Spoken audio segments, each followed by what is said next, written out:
नमस्कार दोस्तों, आप देख रहे हैं एएमबी लाइव और एएमबी लाइव आपको दिखा रहा है ग्राम पंचायत कलूपरा से। जैसा कि आज हम पहुंचे हैं क्राइम फ्री इंडिया फोर्स के संस्थापक महोदय जी के पास और अब की बार हम अमृत महोत्सव मना रहे हैं 75वां स्वतंत्रता दिवस। तो जानना चाहेंगे महोदय जी के विचार क्या हैं और आपके अमृत महोत्सव पर क्या कहना चाहेंगे। जी महोदय जी।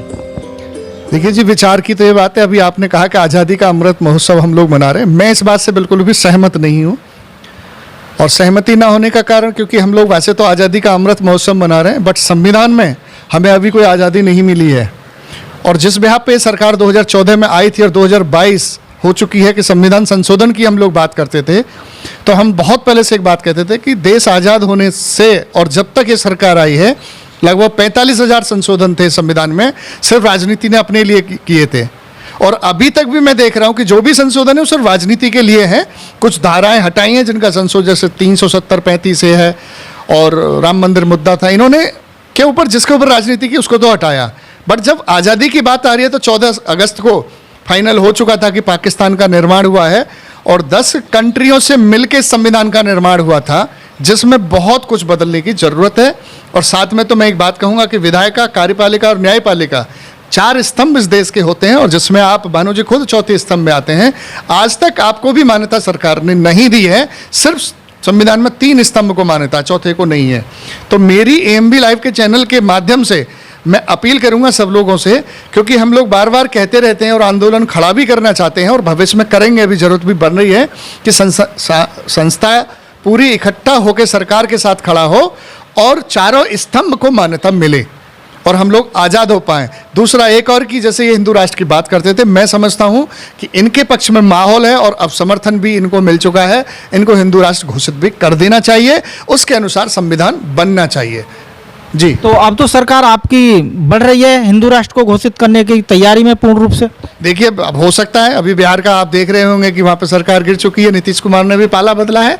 अगर इसी तरीके से कुछ हुआ तो व्यवधान आ सकता है, तो समय रहते इनको डिसीजन लेना चाहिए। इसमें तो कुछ आंकड़े निकल के आ रहे हैं कि सरकार का कुछ ऐसा ही मतलब इनकी नीति है कि वहाँ से नीति से हटकर कुछ करना चाह रहे हैं। ये उसमें भी बहुत सदन में पारित होता है, निचली सदन है, ऊपरी सदन है, यानी कि अब उनमें इनका क्या आंकड़ा बैठेगा कल को अगर कहीं और सरकार गिर गई, कुछ आंकड़ा कम रह गया राज्यसभा में, तो ये लोग कहाँ से पारित कर पाएंगे।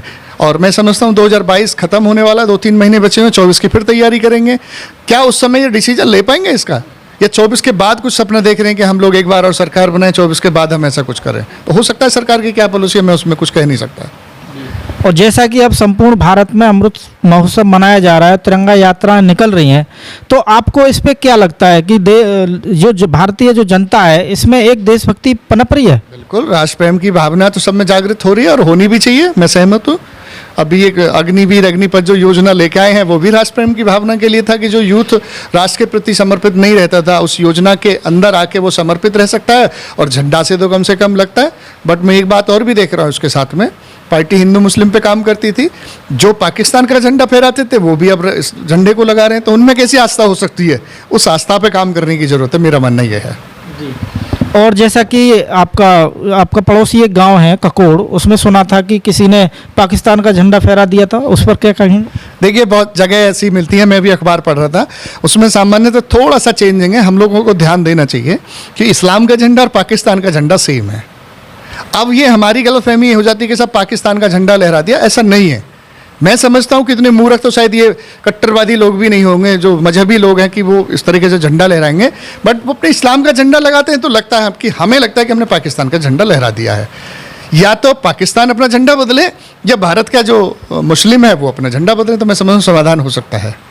आपने अग्निपथ का अभी जिक्र किया था, अग्निवीर जो योजना निकाली थी केंद्र सरकार की योजना है, इस पे तो पूरे देश में आगजनी हुई थी। देखिए जी, विपक्ष को मुद्दा चाहिए। अग्निवीर योजना अच्छी है। हम लोग अभी अमेरिका और ब्रिटेन का एग्जाम्पल देते थे, हर चीज़ में देते हैं ना, अमेरिका ने ये किया, अमेरिका ने वो किया। अरे आप और देशों में जाके देखिए, जो योजना यहाँ काम कर रही है ऐसी योजना वहाँ पहले से संचालित है और तभी राष्ट्र प्रेम की भावना में वो देश, छोटे छोटे देश भी समृद्ध हैं। हमारे भारत में ऐसी योजनाएं नहीं थी, उसकी वजह से समस्या आती थी।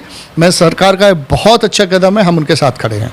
अब आगामी एक अपना त्यौहार आ रहा है जन्माष्टमी, अब अपना पर्व है, कल स्वतंत्रता पर्व मनाने जा रहे हैं, तो आगामी जनता के लिए एक संदेश। और देखिए संदेश है तो कन्हैया का संदेश तो यह है कि जब बचपन में थे तो हर माँ सबको बच्चे के रूप में कृष्ण जी को देखती है, जब वो माखन चुरा के खाते थे। जो नवयुवक युवा पीढ़ी है वो अपने प्रेम के जोड़े में संदेश लेती है कृष्ण जी से। और जिस दिन युद्ध की बात आई महाभारत की, तो उसमें भी बहुत बड़ा संदेश उन्होंने दिया है। अकेले खड़े होकर किसी सेना के खिलाफ, यानी कि 5 पांडवों को उन्होंने जीत का मंत्र दिया है। अगर किसी को कुछ सीखना है तो मैं समझता हूँ कि उसको भगवत गीता पढ़नी चाहिए, कृष्ण जी के बारे में पता लग जाएगा। वैसे तो बहुत सारे ग्रंथ हैं, बट हमारी कार्यशैली, जीवन शैली जो भी है वो हमें सब कुछ भगवत गीता से और कृष्ण जी से प्रेरणा मिलती है। तो दोस्तों, आप रूबरू हो रहे थे क्राइम फ्री इंडिया फोर्स के संस्थापक महोदय श्री शिवराज शर्मा जी के साथ। तो आप ऐसे ही बने रहिए हमारे चैनल AMB लाइव के साथ। तो आप देख रहे थे भानु प्रकाश शर्मा व हमारे सहयोगी ठाकुर बसंत जी के साथ।